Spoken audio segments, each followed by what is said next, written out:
दोस्तों नमस्कार। आजकल देश में सुप्रीम कोर्ट और जजेस को लेकर काफी चर्चा है। होली के समय हमने देखा कि जज के यहाँ पे नोटों के जलने की खबर आई, बंडल के बंडल नोट जले, भ्रष्टाचार और जुडिशरी के बीच में एक लिंक जोड़ा गया। उसके बाद जिस तरह से सुप्रीम कोर्ट ने गवर्नर और राष्ट्रपति के लिए आदेश जारी किए, उसको लेके बवाल हुआ। और फिर वक्फ कानून को लेकर जिस तरह से बहस हुई और जिस तरह से समाज में उसकी प्रतिक्रिया हुई, कहीं ना कहीं समाज में अब इस बात को लेकर काफी चिंता है कि जजेस को लेकर अकाउंटेबिलिटी कैसे तय की जाए। क्या सुप्रीम कोर्ट और हाई कोर्ट के जज कानून और संविधान से ऊपर हैं? समाज में ये सवाल भी उठ रहे हैं। लेकिन सबसे इंपॉर्टेंट बात यह है दोस्तों कि जुडिशरी सिर्फ भारत में नहीं है, जुडिशरी पूरी दुनिया में है। चाहे वो डेमोक्रेसी हो, ऑटोक्रेसी हो, मोनार्की हो, हर जगह जुडिशरी है। तो क्या पूरी दुनिया में जुडिशरी के लिए कोई कानून नहीं है, कोई सिस्टम नहीं है, कोई नॉर्म्स नहीं है? क्या वहां पे सुप्रीम कोर्ट नहीं है? सब कुछ है। तो वहां पे लोगों ने अपनी जुडिशरी पे कैसे विश्वास कायम किया और भारत में जुडिशरी को लेकर इतने सवाल क्यों उठ रहे हैं, ये अपने आप में एक बहुत गंभीर मुद्दा है। आज की चर्चा इसी मुद्दे पर होगी। करीब 8 पॉइंट हैं। आपके लिए मैंने एक डिटेल्ड एनालिसिस किया है कि पूरी दुनिया में जुडिशरी की अकाउंटेबिलिटी को सुनिश्चित करने के लिए क्या-क्या तरीके हैं। करीब 8 पॉइंट हैं। इन चीजों को आप पूरा देखिए कि वो 8 पॉइंट क्या हैं। भारत में जुडिशरी किन 8 पॉइंटों में से किन पॉइंटों को अपना रही है, कौन से पॉइंट ऐसे हैं जिनमें सुधार की जरूरत है ताकि जुडिशरी के ऊपर जनता का भरोसा बरकरार रहे और इस देश में न्याय प्रणाली को हम ज्यादा रिस्पेक्ट दे सके। क्योंकि पिछले कुछ सालों में जुडिशरी को लेकर कई सवाल उठने शुरू हुए हैं, जो भारत जैसी डेमोक्रेसी के लिए जहां इतनी विविधताएं हैं, वो अच्छी बात नहीं है। जिसे कहा जाता है ना, बद अच्छा बदनाम बुरा। चाहे आपने गलती की या नहीं की, लेकिन समाज में जिस तरह से जुडिशरी को लेकर सवाल उठ रहे हैं, ये सुखद अनुभव नहीं है। इसीलिए आज की चर्चा इसी मुद्दे पे होगी। पूरा देखिएगा, इस वीडियो को शेयर करिए, इस चैनल को सपोर्ट भी करिए और सब्सक्राइब भी करिए। दोस्तों, अब सवाल इस बात का है कि जब पूरी दुनिया में जुडिशरी है, तो जो एक्सपीरियंस हम बात कर रहे हैं जुडिशरी को लेकर, वो क्या है? वो इस बात को तय करता है कि जुडिशरी का पहला जो सबसे बड़ा तरीका है कि अपॉइंटमेंट प्रोसेस क्या है। हमारे यहाँ पे एक कोलिजियम है और उसके माध्यम से जज ही जजेस को सेलेक्ट करते हैं। लेकिन दुनिया इस बात को सही नहीं मानती है। उनका ये कहना है कि जब जुडिशरी पूरे समाज की है, तो समाज के हर तबके को कहीं ना कहीं कोई रोल प्ले करना चाहिए, जिससे कॉन्फिडेंस बिल्ड रहे। नहीं तो बहुत तरह के एलिगेशंस लगते हैं और यही हिंदुस्तान में हो रहा है। Why? Because transparent appointment process क्यों जरूरी है? कोलिजियम ट्रांसपेरेंट नहीं है, लेकिन दुनिया में सबसे इंपॉर्टेंट चीज है जजेस है, अपॉइंटमेंट प्रोसेस ट्रांसपेरेंट होना चाहिए। तो पहले मुद्दे पे ही भारत के अंदर जो जुडिशरी अपॉइंटमेंट है, वो क्वेश्चन मार्क में आ जाती है। Because transparency ensures public trust and merit based selection. तो जिनको आपने कॉलेजियम में सेलेक्ट किया, उनका मेरिट शेड्यूल कैसे चेक किया गया? 5 लोगों ने किया या उसका कोई पूरा प्रोसेस है, सिस्टम है? कौन मेंटेन करता है, कैसे करता है? जैसे यूपीएससी का हमारे यहाँ सिस्टम है मेरिट बेस्ड, डिफेंस सर्विसेज में है, रेलवे सर्विसेज में है, जितनी भी गवर्नमेंट सर्विसेज हैं, सबका एक प्रॉपर सिस्टम है। जुडिशरी में क्यों नहीं है? ये अपने आप में एक बहुत बड़ा सवाल है। और कैसे ये बनाया जाता है? यूज बाई पार्टीशन और मल्टी पार्टी कमेटीज। अब ऐसा नहीं है कि भारत सरकार डिसाइड करेगी। यूपीएससी में भारत सरकार डिसाइड नहीं करती, मतलब कि रूलिंग पार्टी से मेरा मतलब है। कौन डिसाइड करता है कि आईएएस ऑफिसर कौन बनेगा, आईपीएस कौन बनेगा, डिफेंस का ऑफिसर कौन बनेगा? इसका एक वेल लेड आउट क्राइटेरिया है, प्रोसेस है। इसीलिए वो संस्थाएं मजबूत है और चलती रहती है। करप्शन के एलिगेशन हर जगह लगते हैं, क्योंकि इंसानी फितरत है, लालच और उल्टे सीधे काम करना लोग करते हैं। लेकिन कम से कम एक सिस्टम है। आज भी चाहे हम कितनी भी बुराई करें, यूपीएससी एग्जाम्स के लिए सैकड़ों लाखों बच्चे तैयारी करते हैं क्योंकि उनको लगता है कि एक क्रेडिबल सिस्टम है। इसीलिए इस बात को समझना होगा और भारत में भी एक मल्टी पार्टी कमेटी बन सकती है जो जजेस की अपॉइंटमेंट करे। इट इन्वॉल्व जुडिशियरी, मतलब जुडिशियल, रिप्रेजेंटेटिव, एग्जीक्यूटिव और लेजिस्लेटिव ब्रांचेस। जब जो संविधान है उसमें 3 ब्रांचेस हैं, तीनों के नुमाइंदे लेके 2-2 लोग सबसे लेकर अगर 6 लोगों की एक कमेटी बन जाए और वो जजेस अपॉइंट करें तो क्या ये उचित नहीं होगा? इसमें प्रॉब्लम क्या है, इस बात को हमें समझना होगा। Make the criteria for selection public. अभी सिलेक्शन क्राइटेरिया क्या है ये किसी को नहीं पता। इसका मतलब ये है कि तीनों पैरामीटर पे जो कोलेजियम सिस्टम है वो फेल हो रहा है। और judicial appointment commission proposed in India, इसको दुनिया ने सही कदम माना था, जिसको सुप्रीम कोर्ट ने रिजेक्ट कर दिया। लेकिन पूरी दुनिया की जुडिशरी ने कहा ये एक सही कदम था। और senate hearing in the US, वहां पे भी यही है कि अगर प्रेसिडेंट नॉमिनेट भी करते हैं तो प्रेसिडेंट के बाद उसकी पूरी पेशी होती है सेनेट में, सवाल जवाब होते हैं, कॉम्पिटेंसी चेक की जाती है, उसके बाद वोटिंग होती है और अप्रूवल होता है। कहने का मतलब यह है कि आप किसी भी इनकॉम्पिटेंट आदमी को उस पद तक नहीं ले जा सकते। यह बहुत बड़ा सवाल है। तो क्या भारत में ऐसा हो रहा है? ये अपने आप बड़ा सवाल खड़ा करता है। दूसरा है टेन्योर को लेकर। इसको लेकर बहुत क्लैरिटी है भारत में। एक रिटायरमेंट एज है 65 साल, तो वहां कोई कंफ्यूजन नहीं है। लाइफ टाइम टेन्योर ये अमेरिका में होता है। Ensures independence but reduces accountability. एक बार अगर अमेरिका के सुप्रीम कोर्ट में कोई जज बन जाता है, जब तक वो खुद ना चाहे रिटायर होना, वो नहीं हो सकता। मतलब अगर वो एक बार सुप्रीम कोर्ट का जज बन गया तो लाइफ लॉन्ग उसका रिस्पॉन्सिबिलिटी वो हो जाता है। इसीलिए उन्होंने कहा कि साहब इसमें इंडिपेंडेंस तो है, क्योंकि अब उसको कोई हटा तो सकता नहीं, जो सही है वो करेगा, लेकिन अकाउंटेबिलिटी नहीं रहती क्योंकि वो जो चाहे मनमर्जी करे, हटा आप सकते नहीं, क्वेश्चन मार्क आप लगा नहीं सकते, तो वो खतरा है। इसलिए उन्होंने कहा कि लाइफ लॉन्ग की ना करके फिक्स टर्म 5 या 10 साल का आप कर दीजिए, ताकि वो वहां पे काम करें सुप्रीम कोर्ट के जजेस के रूप में, और स्टैगर्ड अपॉइंटमेंट हो। ये नहीं कि एक ही टेन्योर में आपने अगर 10 जज चाहिए तो 10 के 10 आपने एक ही बार अपॉइंट कर दिए। स्टैगरिंग करने से ये होगा कि हर साल 3-3 अगर जब अपॉइंट कर रहे हैं, 3 या 4 या 5, तो जो रोटेशन में होता है, तो जो भी सरकार उस समय सत्ता में होती है और जो भी पॉलिटिकल इक्विलिब्रियम देश में बना होता है, उसका रिप्रेजेंटेशन भी वहां रिफ्लेक्ट होता रहता है। तो जैसा पहले कहा कि आप सारे सिस्टम्स को इन्वॉल्व करिए।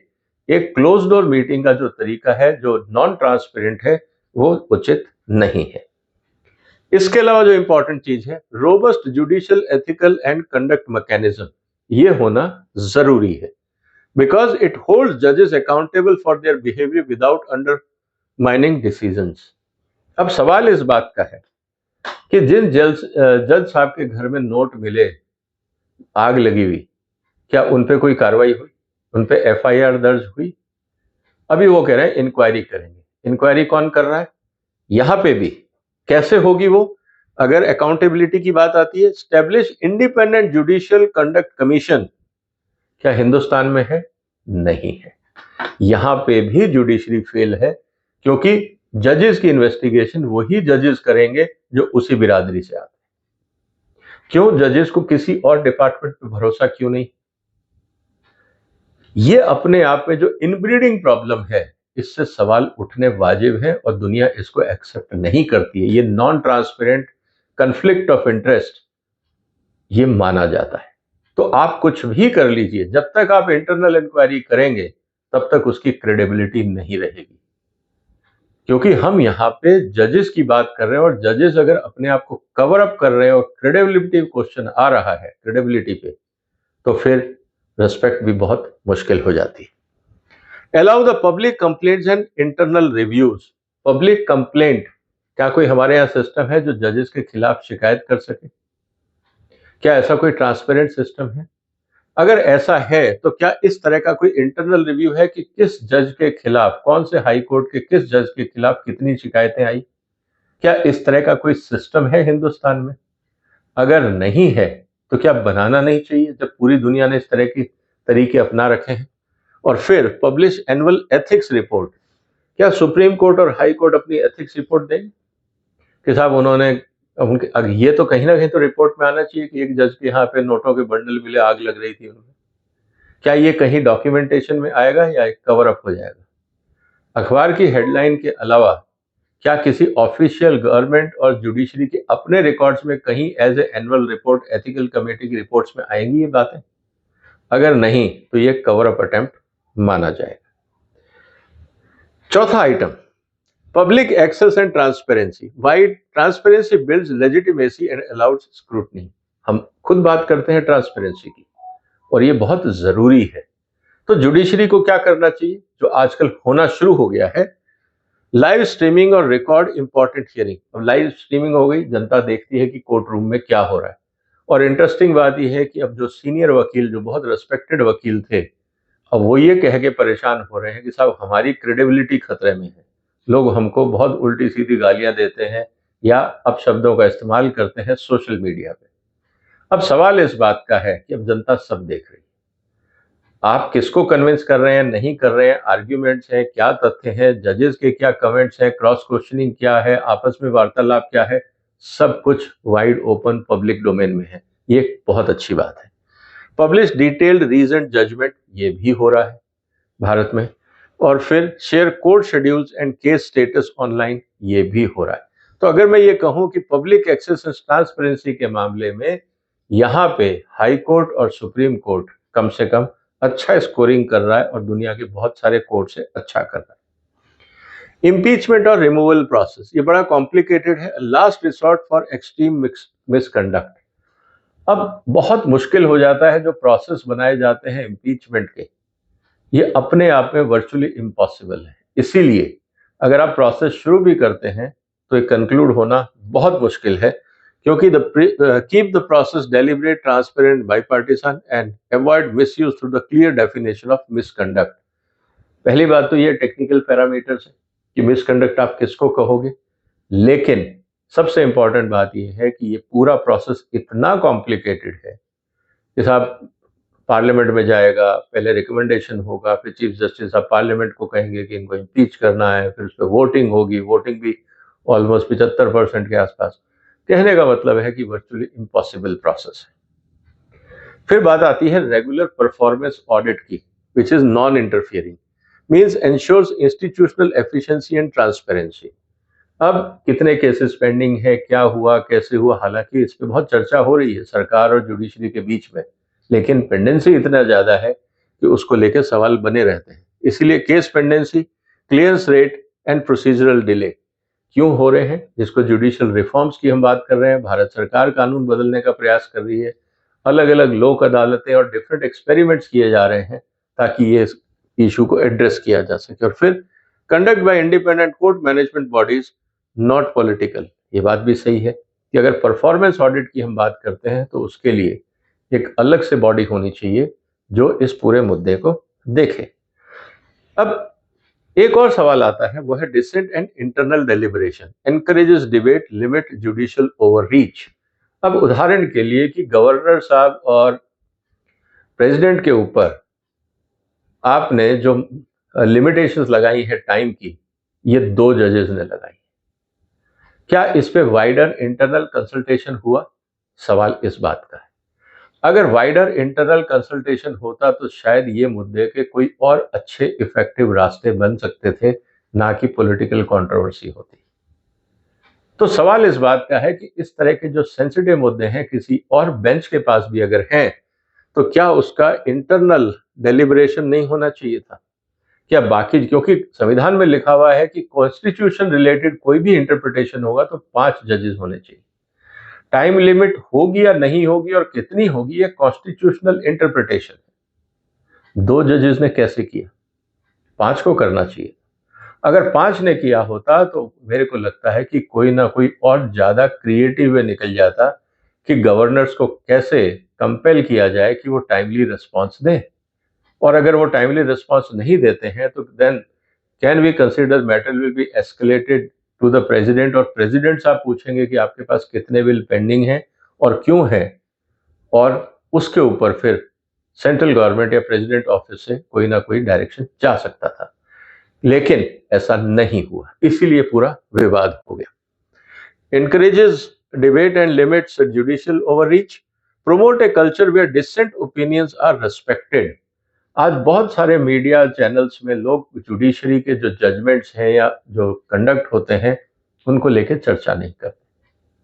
आपका याद होगा कि एक बार जब लंदन में इसी तरह का एक कंट्रोवर्शियल सब्जेक्ट आया था, तो जो लोकल अखबार था उसने हेडलाइन पे लिख दिया जजेस को लेकर, टॉप फ्रंट कवर पे कि यू आर इडियट्स, और उसके बाद भी जजेस ने कोई एक्शन नहीं लिया, ये कह के ये उनकी ओपिनियन है। हमने अपने हिसाब से काम किया है, जनता को जो ओपिनियन बनानी है बनाए, हमने फैक्ट्स के आधार पे डिसीजन लिया है। People may not like it, that is a separate thing. लेकिन सबसे इंपॉर्टेंट बात है कि डिसेंट ओपिनियन को रेस्पेक्ट किया गया। वहां पे ये खतरा नहीं है कि अगर हम मान लीजिए जजेस के ऊपर कुछ लिखते हैं तो आप कंटेम्प्ट ऑर्डर इशू करेंगे।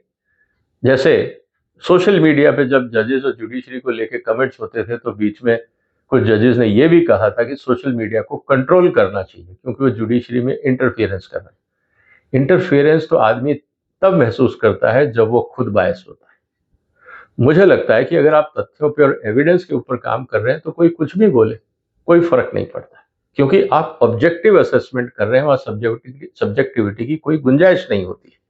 और फिर ensures collegiality and peer review among जजेस। अगर इस तरह के कंट्रोवर्शियल जजमेंट्स जो आ रहे हैं, अगर इनका पीयर रिव्यू किया होता तो मुझे लगता है ये समस्या नहीं होती। और फिर आठवां और इंपॉर्टेंट पॉइंट ये आता है कि civic education and media literacy. An informed public helps keep courts in check through democratic discourse. हमारा भी ये प्रयास है, ये जो चैनल हमने शुरू किया है लीगल गाइड्स, इसमें जितने भी सुप्रीम कोर्ट के इंपॉर्टेंट जजमेंट्स हैं हम उसका एनालिसिस करेंगे, आपको सिंपल भाषा तक पहुंचाएंगे कि ये इंपॉर्टेंट जजमेंट है, ये आपकी डेली लाइफ में किस तरह से असर डाल सकता है। हम हर एक जजमेंट को नहीं एनालाइज कर पाएंगे, टाइम की लिमिटेशन है, रिसोर्सेज की लिमिटेशन है, लेकिन जो जनरल पब्लिक इंटरेस्ट के हैं उसको हम जरूर एनालाइज करने का प्रयास करेंगे, क्योंकि लिटरेसी बहुत जरूरी है। जब तक आप जानेंगे ही नहीं तो किसी पे भी आप दबाव नहीं बना सकते। इसीलिए आपको अपने अधिकार और अपने कर्तव्य जानना बहुत जरूरी है, चाहे आप किसी ऑर्गेनाइजेशन में हो या समाज में हो। ये कैसे किया जा सकता है? बहुत सिंपल है। Encourage media to report responsibility on court matters. बहुत सारे मीडिया में आजकल चर्चा जरूर होती है, लेकिन चर्चा जैसे ही शुरू होती है वो पॉलिटिकल कलर ले लेती है, फॉर और अगेंस्ट में बहस शुरू हो जाती है, जबकि जो फैक्ट उसमें लिखे गए हैं उनके ऊपर चर्चा नहीं होती। ये दुख की बात है। And include judicial process in civic education curriculums. मुझे लगता है कि बच्चों को हाई स्कूल के अंदर 8th 9th या मिडिल स्कूल के अंदर कम से कम ये पढ़ाना शुरू कर देना चाहिए कि हिंदुस्तान में जुडिशरी कैसे काम करती है, क्योंकि ये उनको हेल्प करेगा जब वो आगे चल के अपनी जिंदगी बनाना चाहेंगे।